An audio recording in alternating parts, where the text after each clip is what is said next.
The storm came down like a living thing, howling across the frozen bridge, clawing at the wooden rails and turning the night into a white blur that swallowed sound and sense alike.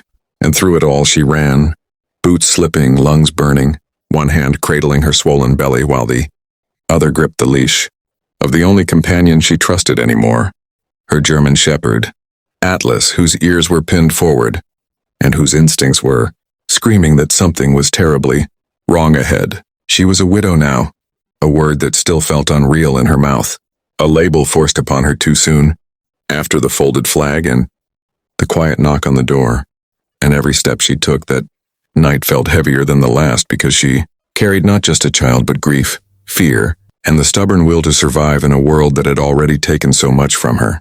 Atlas stopped suddenly, growling low, snow crusting his muzzle, and that was when she saw him. A man sprawled against the railing, half buried in snow, camouflage torn and dark with blood, his head lolled to the side, face bruised and cut, breath shallow and ragged. The kind of sight that would have sent most people running in the opposite direction. But she didn't run, because she had learned the hard way that turning away only led to more ghosts. She dropped to her knees despite the pain shooting through her back, fingers trembling as she brushed snow from his face, and even through the storm she could see the signs, military bearing. The way his gear was worn, the patches half ripped away, this wasn't just any soldier. This was someone who had lived in the shadows, someone trained to endure the impossible, and yet here he was, broken and alone on a bridge in a blizzard. Atlas circled the man, sniffing, then sat close, pressing his warm body against the wounded figure as if guarding him, and in that moment she understood something deep and unshakable. This night was not an accident. She fought panic as she checked for a pulse, relief crashing through her when she found it, weak but steady, and she spoke to him even though she didn't know if he could hear, telling him to hold on, telling him help was here, because sometimes words were the only weapons left.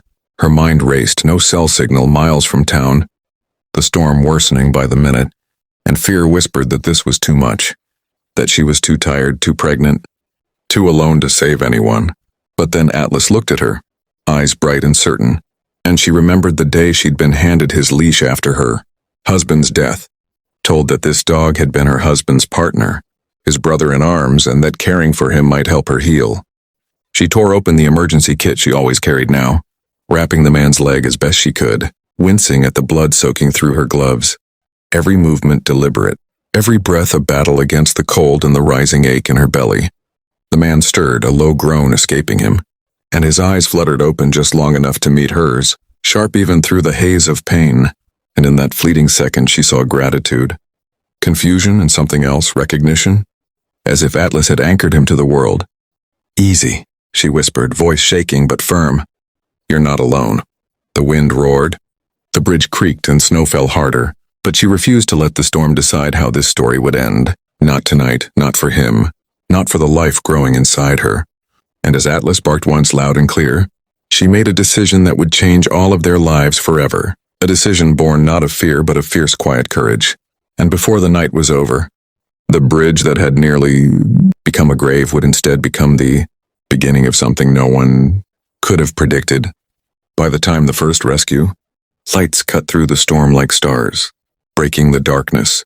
Everything hurt, her legs, her back, her hands numb and raw from the cold, but she stayed awake, stayed alert, because the wounded man beside her was still breathing, and that was all that mattered.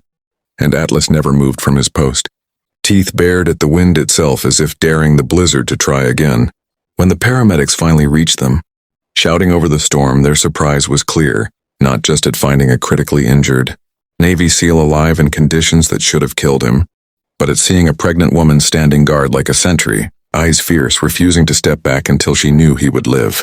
In the ambulance, as heat slowly returned to frozen skin and the storm faded behind them, the man drifted in and out of consciousness, his hand brushing Atlas's fur, his lips forming a name he couldn't quite say, and she held on to that moment, because she knew what it meant to cling to life by a thread. Days later, in a quiet hospital room filled with the soft beeping of machines, she learned the truth. The man she had found was part of an operation gone wrong, separated from his unit, hunted, injured, and left with no way out until fate or something greater put her on that bridge. He survived surgeries that doctors said bordered on miraculous. And when he finally woke fully, he asked for the woman and the dog. His voice rough with emotion, and when they met again, something unspoken passed between them, a shared understanding forged in snow and blood and silence. He told her how Atlas had been trained by her husband, how the dog had once saved his life overseas, and how seeing Atlas there on the bridge had kept him fighting when everything else told him to let go. And she felt tears she didn't know she'd been holding spill free, because in saving him she had been given back a piece of the man she had lost.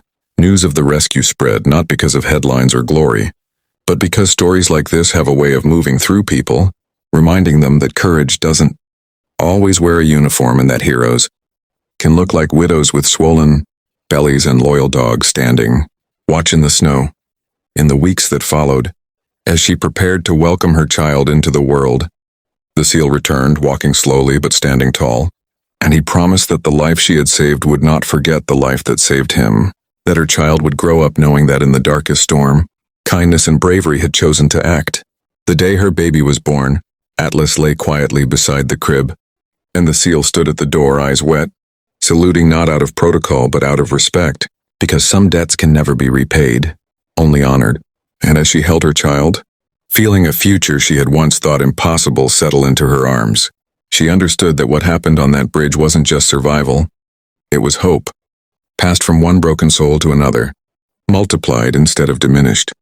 If this story moved you, if it reminded you that strength often comes from the most unexpected places, make sure you subscribe to the channel, because there are more stories like this waiting to be told.